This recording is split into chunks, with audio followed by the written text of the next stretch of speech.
How's it going, everyone? Today I am talking about the very important topic of backing up your SD cards while traveling. This is such an important topic because these tiny little SD cards, they're so small, you could lose them. You could also accidentally erase and format them when they're in your camera. If you were to mistake one card for another, they could malfunction. I've never had one malfunction on me, but you never know. The point is that you can travel with a bag full of gear. You can bring camera bodies, lenses, a drone, filters, whatever it is that you bring with you. All of those items can be replaced if something were to break or get lost or malfunction. That's not too big of a deal. It kind of sucks buying things again, but at the end of the day, it's the data, it's the photos, it's the videos, it's the content that you have on these SD cards that is, for me at least, the most valuable thing in your camera bag, because you can never replace those photos and videos. So backing up is important. And for the past few years, every time I've traveled somewhere, my backup workflow has basically looked like this. I just bring a bunch of SD cards with me. I also pack a 1 terabyte USB hard drive. And then I pack one of these, a 2015 MacBook Pro. Now, don't get me wrong, I actually love this laptop, especially because it's the old school kind that has an actual SD card slot in it, real USB ports, a keyboard that is way better than the newer keyboards that Apple has been making on their MacBooks, and it still does everything that I need to do on it. It's an awesome laptop. But here's the thing, I hate traveling with this thing. The reason why I hate it is because it's bulky, it's heavy.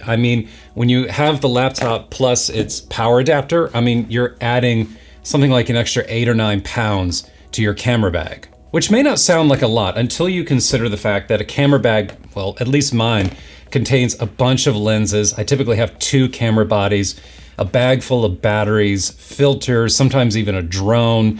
It's already plenty heavy, and the last thing that I want to be doing is traveling around or hiking up mountains or anything like that, carrying around this giant heavy laptop.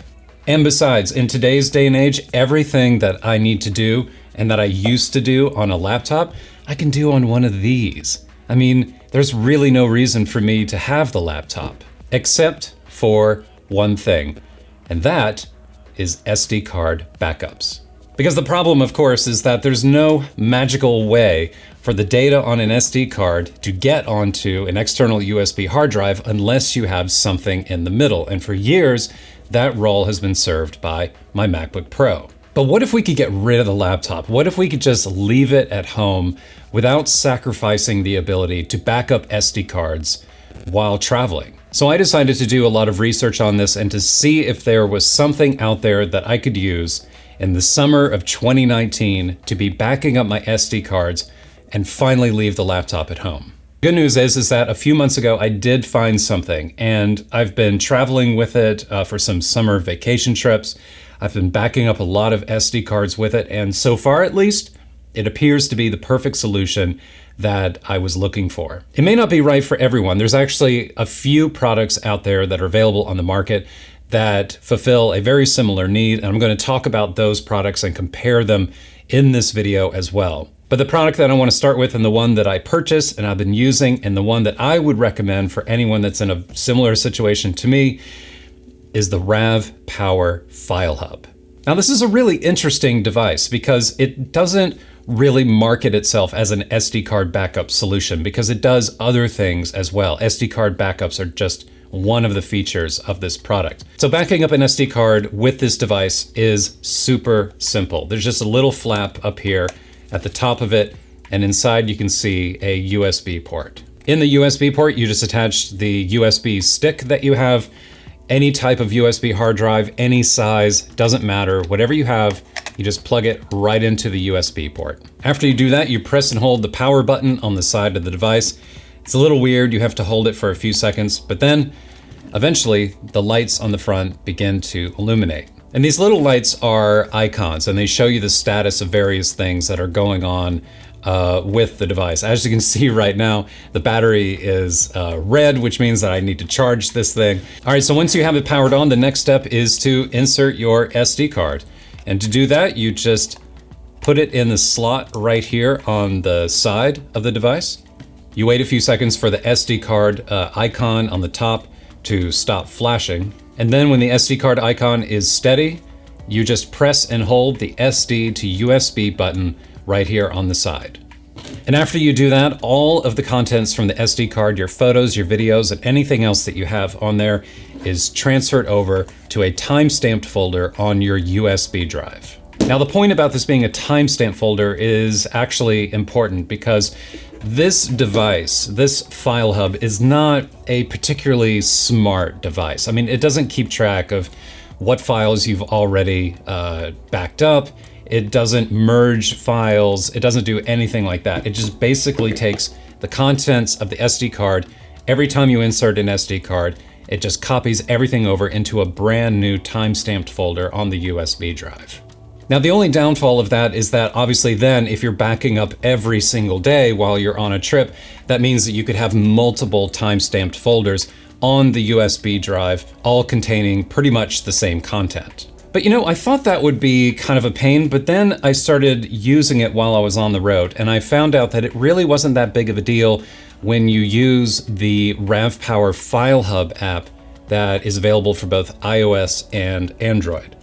So what you do basically is you just launch the app, and the RavPower FileHub has its own Wi-Fi network. So you just connect to the Wi-Fi network of the RavPower on your phone. And then when you do that, you select the USB drive and you navigate to the backup folder. And in there you will see all the timestamped folders of the SD card backups that you have performed. Now what I do is I just go in and I just swipe and delete the older folders, because those folders are actually duplicates of whatever the most recent folder is that I've saved to the USB drive. I really only need one backup on there. Obviously, if I have a drive that just has tons of space, I could just leave it alone and just have multiple copies of everything. No harm in that. But if you're limited on space and you need to conserve space and you only want one complete backup of your cards every time, then you just need to go into the mobile app and just delete them. That actually raises one important point about the FileHub, and one of the things that I think is a real plus to this system is the fact that you can bring your own storage.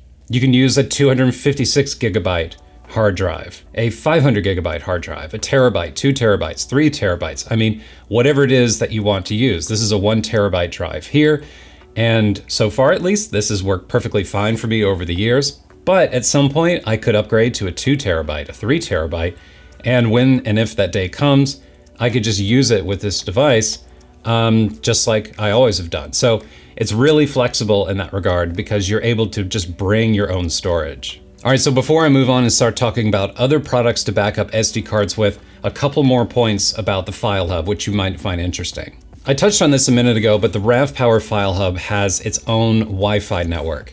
And what's interesting about that is that up here in the top flap where the USB port is, there's another port, and there is an Ethernet port. Now what you can do is if you're staying in a hotel or an Airbnb or some kind of place that has wired internet access, you can just take an Ethernet cable, you can plug it in right up here at the top, and the RavPower FileHub will then create its own private Wi-Fi network. Why is that important? Well, because whenever you travel, it's typically a good idea to secure your Wi-Fi access, especially if you're using a Wi-Fi network. I've typically used some VPN software just to make sure that the data that I'm transferring around is secure, because you never know when you're in foreign countries.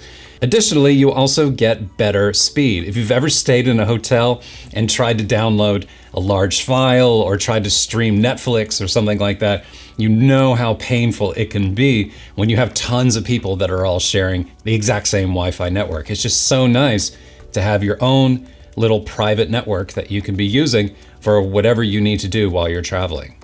The last thing I want to mention about the FileHub is the fact that it has a micro USB port up here to charge itself with, which for me is just huge, because there's nothing I hate more than traveling with wall plugs, especially to international countries, because then you need some kind of adapter. It's just yet another cable in your bag. Now the RavPower isn't perfect. There are some things about it that I don't particularly like, and one of those things is the mobile app.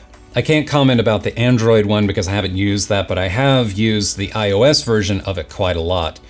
And one of the things that it promotes as part of its marketing is that the FileHub can be used, hence its name, as a kind of media server, because you can put music on it, movies, photos, whatever you have, and then pull those devices, or rather pull up that content on your phone, on your tablet, or whatever you have, so you can be streaming movies, you could be listening to music. The problem is that I don't find it to be a particularly great media server. And the reason for that is because when I've saved a bunch of Canon RAW files to my USB drive, and then I try to edit those RAW files using Lightroom on my phone, the app just kind of breaks down. I've tried copying the RAW files to Dropbox. I've tried copying them to the camera roll. It seems to be doing something, but the files never actually appear on the phone, which kind of sucks because I would like to be able to edit one of my RAW photos in Lightroom while I'm traveling. So for now, my solution has been, instead of using the FileHub for that, is just to use one of these old school SD card to Lightning adapters. I just plug this into my phone, plug in the SD card here. It's fast, it's simple, and then I can open my RAW files in Lightroom and be editing that way. So how much does the FileHub cost? Well, you might be surprised to find out that this device only costs $60, which to me is pretty amazing compared to some of the other options that are available on the market, which I'm going to talk about next. The first device I want to talk about for backing up your SD cards is an all-in-one device from Western Digital called the My Passport. The 1 terabyte version of this device will cost you $500, and it's an all-in-one product. It has the 1 terabyte internal drive made by Western Digital, who, by the way, have been in the hard drive business for as long as I can remember. They make really quality hardware. It also has an integrated SD card slot, and like the RavPower, you just insert your SD card, press a button, and everything is backed up to the internal hard drive. The next product is from a company that I think in many ways has really helped define this market. I mean, they were, I believe, one of the first people to really come out and make any kind of product like this, and that was the Gnarbox One. The Gnarbox One came out a few years ago as part of a Kickstarter campaign, rugged, weather-sealed, all-in-one device with an internal hard drive and an SD card slot so that you could be backing up on the go. You can still buy that Gnarbox One today. It comes in a 256 gigabyte internal storage size, and you can pick one of those up for $400. But the latest version of the Gnarbox 2, is now rolling out. It had a rather lengthy Kickstarter campaign. They've been promoting it for about a year now, and from what I've been able to tell at the time of this video at least, it is now starting to roll out to the people who were backing the campaign,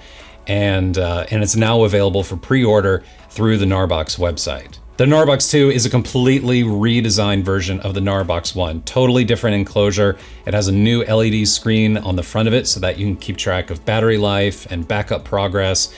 And it comes with a suite of mobile applications, which looks really cool. There's 4 different apps that you can use to do everything from file management to editing your photos to editing your videos. It's really being promoted as a kind of mobile storage backup editing system for photographers and for filmmakers who need to do these things on the go, but don't necessarily want to be bringing along a laptop. The Gnarbox 2 also has a much larger hard drive. It's now 1 terabyte instead of the 256 gigabytes from the Gnarbox 1. Now the Gnarbox 2 looks like a beautiful device. I would love to use it. I just so enjoy seeing products in the marketplace where they have just thought about the complete user experience. Like they thought about the mobile apps, they thought about the experience of this physical, tangible product and how all of these things connect together as part of a single experience. I think Gnarbox is really hitting it out of the park with the Gnarbox 2. That said, there is one thing about the Gnarbox 2 that you should know, and that is its price. The Gnarbox 2 at the time of this video can be pre-ordered for $900, which I don't know about you, but $900 is a sizable amount of money if you're just trying to back up SD cards while you're traveling. But if budget is not a concern and you're looking for the absolute best solution, then you should probably look into the Gnarbox 2. So while I was doing research on all of this, I kept thinking about phones, and I kept thinking about tablets, and I kept wondering, well, why do I need an extra piece of hardware? Why do I need to buy something else in order to be backing up my files? You know, instead of using a laptop to be transferring files from my SD card to my USB drive, can't I just use one of these? I mean, isn't there some way to make that happen? Well, the answer to that is both yes and no. The next option is especially interesting if you happen to be an Android user. This is the Inateck micro USB card reader. This tiny little device costs only $10, and you can plug it into your Android phone. You can then plug in an SD card. You can then plug in your USB drive, and then using the file management software that has been in Android for many years now, you can just copy over the contents of the files from the SD card over to your USB drive. Now, obviously, that's not quite as intuitive or simple as just pushing a button on a piece of hardware and having everything done for you, because you have to go in and manually do it using the Android software. But it's $10. And I mean, if you're just looking for a simple way to be backing up SD cards to USB drives and you happen to be an Android user, it seems like, to me at least, a no-brainer. But what about Apple users? What about iPhone and iPad and all of that? Well, unfortunately, at the time of this video, I can't figure out a way to do it on an iPhone, even newer versions of it. There is, however, a new version of the iPad operating system. iPad OS is currently in public beta for the iPad Pros and for the iPad Mini 4. Now, there's a bunch of stuff that is coming out in iPad OS, which I'll link to below in case you're interested. But the one thing that it has, which is super interesting, is it is finally going to bring some degree of file management to iOS. So if you already own an iPad Pro or you're thinking about buying one, you would just need to buy an accessory, something like this one, where you can plug that into the USB-C port on the iPad Pro, plug in an SD card, plug in your USB drive, and then, like the Android solution I was talking about a minute ago, then using the software on your iPad, you can just transfer those files from the SD card to the USB drive, and you have everything backed up. Now, one quick caveat to this new feature in iPad OS. iPad OS is going to be supported on the iPad Mini 4, which I happen to own one. I love it. It's such a great size of iPad for me. The problem with that, though, is that it has a Lightning port connector. And as far as I can tell, there are no adapters and no accessories that you can use with a Lightning port connection, which will allow you to mount both an SD card and a USB drive. So even if file management is possible on the iPad Mini 4 as part of iPad OS, you're not going to be able to access both the SD card and the USB drive at the same time, which kind of defeats the whole point of being able to back up files from one to another. So as far as I can tell, at the time of this video, the only way that it's going to be possible with iPad OS is to use one of the new iPad Pros plus an adapter. Now, from an SD card backup perspective, I don't know if the iPad Pro is really the most sensible option, but if you happen to be buying one anyway because you want to travel with something that's lighter than a MacBook Pro, or if you already own one, then when iPad OS comes out of public beta and is available for release later this year, then you're going to be able to copy over those SD cards to a USB drive as long as you have some kind of adapter. All right, so let's do a recap of everything that I talked about in this video. The RavPower FileHub cost $60 on Amazon, and this 1 terabyte SP Armor USB hard drive cost $50. So these two items together gives me a backup solution that costs only $110. And like I said before, you can buy any kind of USB hard drive you want. You don't have to purchase one of these. You can buy any size and then pair it with this device, and you have a pretty affordable backup solution that has the same size as some of the other ones I talked about. Speaking of the other ones, the 1 terabyte Western Digital My Passport cost $500. The Gnarbox 1 you can purchase through Amazon for $400. And then the Gnarbox 2 is not currently listed on Amazon. It appears to be only available as a pre-order at the time of this video for $900 through Gnarbox. Then there's the Inateck micro USB card reader, which is only 10 bucks. And then of course you just add on whatever hard drive you're using, which together comes to about $60. And then finally, there's using an iPad Pro with iPad OS, which is going to be coming out later this year. And that, of course, is well over $1,000. So all in all, I'm really happy with the RavPower FileHub. The mobile app isn't the best. I wish I could edit and access some of the files on here easier. Perhaps that's just a bug in the software and they'll be updating the mobile applications as time goes on. I really do hope that's the case. But for now, at least, just having the ability to leave my laptop at home, plug in an SD card, plug in a USB drive, hit a button no matter where I am or what I'm doing, I just drop it back into my camera bag and just let it run. Being able to do that, being able to do backups anywhere I want to at any time is just such a smart thing, and it just works really, really well. Oh, and by the way, one more thing. The RavPower, it has kind of like a little bit of a plastic seal up here for these ports. But then again, the SD card slot is completely exposed. So it is by no means a weather sealed device. It's somewhat fragile in that regard as far as like getting moisture or any kind of water around it. Not a good idea.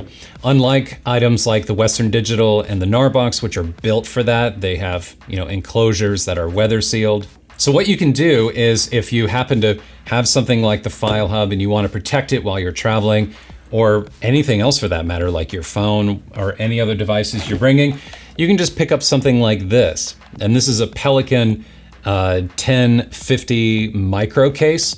It's a waterproof case. You can just open this thing up. You drop in your RavPower FileHub. You can drop in your hard drive. Let's see, I could probably put my phone in as well. So I have 3 items in here, close it up, and I am good to go. And then this is completely waterproof, and I'm protected from the elements that way. So if you're camping or traveling to a place where you expect there to be, some moisture, some rain, some snow, whatever, having some kind of case like this, I think makes a lot of sense. So you don't necessarily have to buy a device that is weather sealed in and of itself. You can just pick up an external case like this one. Lots of options for different budgets, different needs, and for me at least, the FileHub just serves everything that I need to do.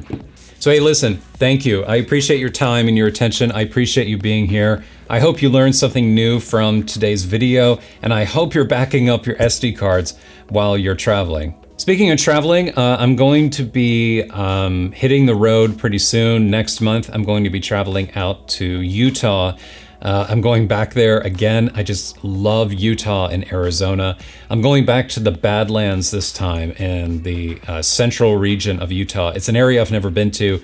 I've only been to like Salt Lake City and the northern area and the southern border along Arizona. I've never been in that kind of middle area right there where there's like Capitol Reef and Moab and some other areas too. So I'm going to be heading out there for a while. I expect that to be a pretty amazing trip. Very much looking forward to that. Then in December, I'm going to be meeting up with one of my photography friends, someone I traveled to Iceland with about a year ago. And we're meeting up out in Death Valley. And I'm going to spend a week out there, going to be traveling around in an RV, doing some boondocking, some photography at some sand dunes, and hopefully capturing some really awesome abstract landscapes out in some of the Badlands. And it just looks awesome. I've never been to Death Valley, and it seems like December is just the perfect time to go. So I'm really looking forward to that trip. And of course, I'll be making videos of the experience, sharing photos, all that kind of stuff. So if you want to follow along on some of these future trips and you want to be notified of when new videos come out, hit the subscribe button below. And if you like this video, please remember to give it a thumbs up. I would appreciate it. By the way, if you have any product suggestions of your own, something that you have used to back up SD cards while traveling, something that works for you, by all means, please leave a comment below, leave some information on what it is that you're using so that other people can benefit from that information as well. All right, that's it. Thanks for being here. I'll see you next time.